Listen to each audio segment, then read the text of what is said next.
అందరికీ గుమ్మడికాయ వడియాలు పట్టే విధంగా పడితే చాలా బాగుంటాయండి. చాలా బాగుంటాయి. అలాగే సంవత్సరం అంతా కూడా నిల్వ ఉంటాయి. మరి ఈ గుమ్మడికాయలు అయితే ముందుకు ఒక గుమ్మడికాయ తీసుకుని ఇలాగా ముక్కల కింద కోసుకోవాలి. ఇదివరకు కత్తిపీటలతోటే కోసేవారు, అక్కర్లేదండి చాకుతో అయినా సరే చక్కగా ఈజీగా కోసేయచ్చు గుమ్మడికాయ. ఇదిగోండి చాకుతోటి అయితే నేను కోస్తున్నాను. ఇలా 2 ముక్కలు చేసుకున్న తర్వాత ఇలా చాకుతోటి చక్కగా ఈజీగా అయితే ఇలా కోసేయచ్చు. నేను చూడండి ఎంత చక్కగా కోసేస్తున్నాను. ఇదిగోండి ఈ విధంగా అయితే గుమ్మడికాయ ముక్కలన్నీ కూడా కోసేసుకోవాలి.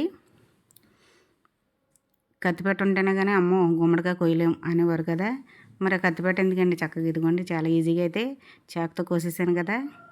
ఈ విధంగా గుమ్మడికాయ ముక్కలన్నీ కోసేసుకున్న తర్వాత అయితే మనకి సంవత్సరం అంతా నిల్వ ఉండడానికైతే మినప్పిండి ఎక్కువ వేసుకోకూడదు. అలాగే ఇందులో జీలకర్ర కొంచెం వేసుకుంటే సరిపోతుంది, ఎక్కువ అవసరం లేదు. మనకు సంవత్సరం అంతా నిల్వ ఉండాలి అనుకున్నప్పుడు పప్పు తక్కువ వేసుకోవాలి. గుమ్మడికాయ ముక్కలు అయితే ఎక్కువ ఉండాలి. ఇదిగోండి కత్తిపీటలతోనే కాదు చాకుతో కూడా కొయ్యొచ్చు. చూసారా ఎంత సన్నగా ముక్కలు కోసాను నేను. ఇలా చాకుతో అయితే నేను అలాగే మొత్తం ముక్కలన్నీ కూడా కోసేసాను.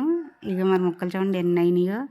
చాలా ముక్కలు అయినాయి కదా, నాకు చాలా ముక్కలు అయితే వచ్చినాయి సన్నగా కోసినందువల్ల. ఇదిగోండి ముక్కలన్నీ కూడా మరి ఎన్ని అయినాయో. మరి ఈ ముక్కలన్నీ కూడా ఒక గిన్నెలోకి వేసుకుని ఇందులో అయితే కొంచెం ఉప్పు అలాగే కొంచెం పసుపు వేసుకొని బాగా కలుపుకోవాలి.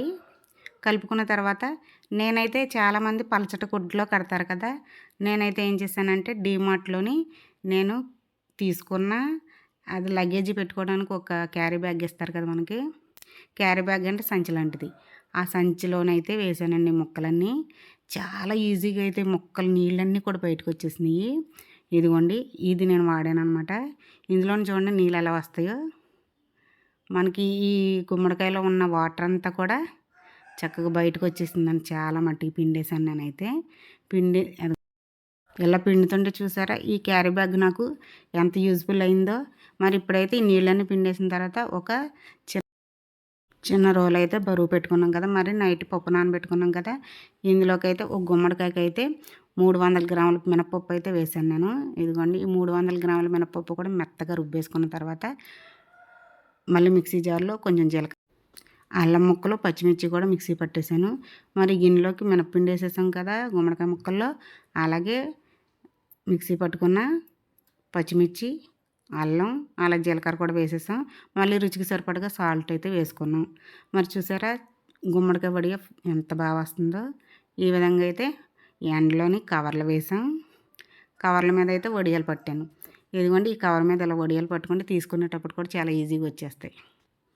నేను ఇదే కవర్ మీద వడియాలు పట్టానండి. ఈ వడియాలు అయితే రెండో రోజునే చక్కగా ఇలా పక్కకు తిప్పేసుకోవచ్చు.